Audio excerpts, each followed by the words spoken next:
sa pilitan sa pagpasok sa opisina. Yan ang paninindigan ni Pagsanhan Mayor John Garcia matapos igiit ng pinalitan niyang si former Mayor E.R. Ejercito na iligal ang pagbubukas niya sa kanilang mayor's office. Ayon kay Garcia, dumaan sa tamang proseso ang pagpasok nila sa opisinang kinandado ng mga tauhan ng dating alkalde.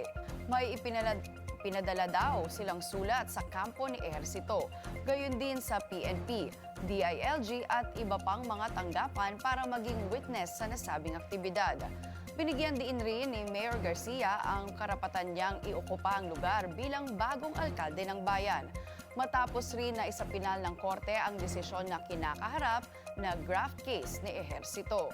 Samantala, pinaalala naman ng alkalde walang sinumang pribadong individual ang pwedeng umangkin ng municipal building dahil ito anya ay pag-aari ng bawat pagsanhenyo.